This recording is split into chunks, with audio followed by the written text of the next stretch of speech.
it comes to a very important question that is there, which keeps haunting us, is how do we accumulate karma? So trust me, friends, when we talk about the accumulation of karma, karma is accumulated not just by merely an impact that our action is making on the other person externally, but it is basically happening due to the intention that we have. As I said, as I talked about, a lot of intentions, how the intention-based karma can accrue different karmas, the bad or the good karma. Now, I'll just give you a very simple example again so that I give you more clarity on the subject called karma and the accumulation of karma, so that you are clear that how you have to work, how do you have to be conscious and aware as far as your life is concerned. So when we talk about the karma, for example, there is a knife, okay, and somebody is playing with a knife and accidentally that knife gets into the body of a person and the person dies. I'm just giving you a very vague example in order to make you understand the concept of karma and the accumulation.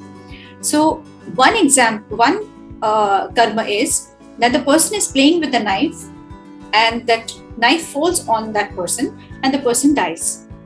The second type of karma that we have is, for example, that person gets into an argument with somebody, and then what happens is that in a heat of the argument, that person stabs the friend and the friend dies. That is another kind of a karma.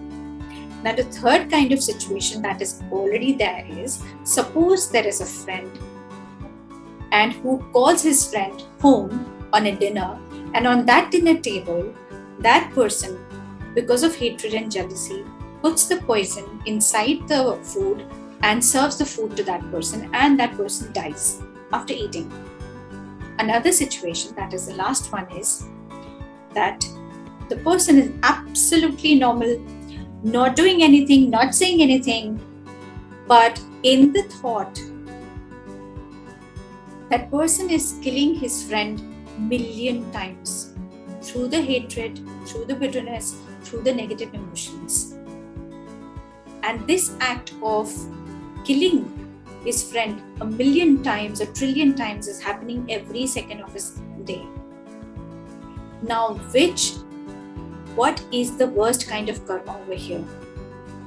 So according to me, the last situation which I have described is the worst kind of karma that can be accrued, because in the other situations, the physical consequence is going to be there. Definitely, the death has happened, the murder has happened, and probably that person externally is going to get a consequence, maybe in the form of the life sentence. Yes, that person is going to be in the jail for another lifetime. But the person who's actually killing the friend thousands and millions of times in his own thoughts and doing it with a lot of bitterness, lot of hatred, lot of animosity, lot of negative emotions, that is the person who's going to create a lot of karma on his end. That is supposed to be one of the worst karmas around. I think, what we are aware of is that action which is being created on the physical level is something that creates karma. But when we talk about energy, nobody is aware that the karma that is created on the energy level is something that will accrue loads of karma. So any negative thought plus any negative emotion is definitely going to get a deep karma. But any negative thought with any negative emotion, with any negative external action, that is something which is going to actually create more deeper karma for you. And I think that is how we accumulate a great deal of karma. There's a very interesting experience of mine that I'm going to share with you. So there's a priest in a temple, and what I used to observe was that priest used to tell people that, especially those people, because he was an astrologer as well, so especially to those people who were very ailing and who were seeking for so many solutions in their lives, and especially they were non-meditators, most of them. What he used to do was he used to tell them that, why don't you do one thing? Why don't you offer milk to a dog who's black in color, whose color is black, and every Saturday just offer milk to him, and all the planetary consequences that are there on you, or planetary changes that are happening on your life, that dog is going to take it. Okay. Similarly, you just go to a peepal tree and go and light up a diya over there. Now, friends, tell me one thing.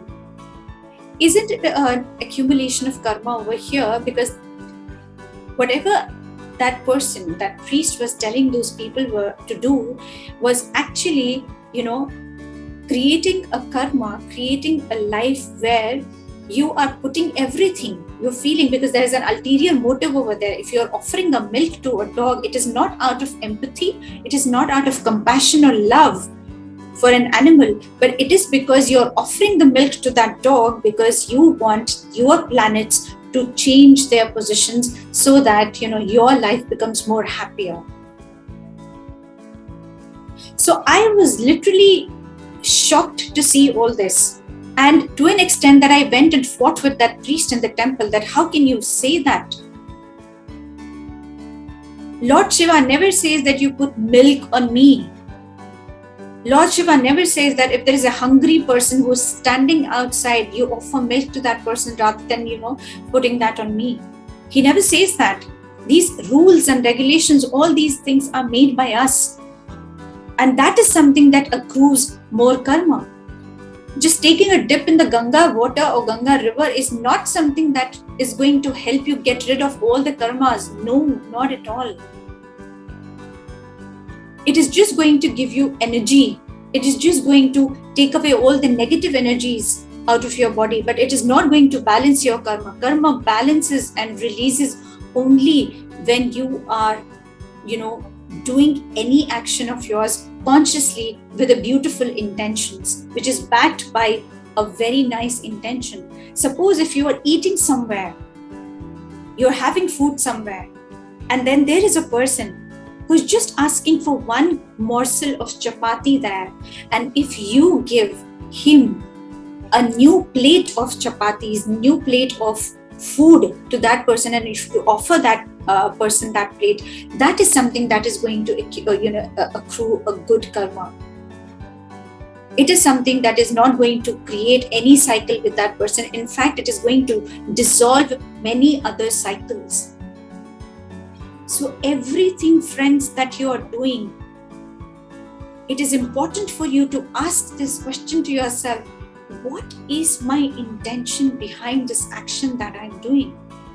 Because any thought that is negative, if you're putting it into the universe, it automatically starts creating a karmic cycle of which you cannot get rid of unless you start doing the karmic retributions or you start balancing and dissolving them. Yes, we are going to talk about how to dissolve the karma and how to do all these things, but right now, right here, it is very important for you to understand that what is karma, how do we accumulate karma, and if this session, if these words of mine have actually stirred you inside, if it has actually made you think twice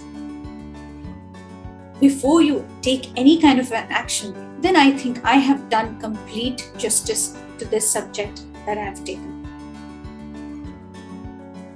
So I believe that this has given you a lot of clarity that how do we accumulate karma and what exactly karma is. So we are going to meet again. Till then, thank you so much and namaskar. you.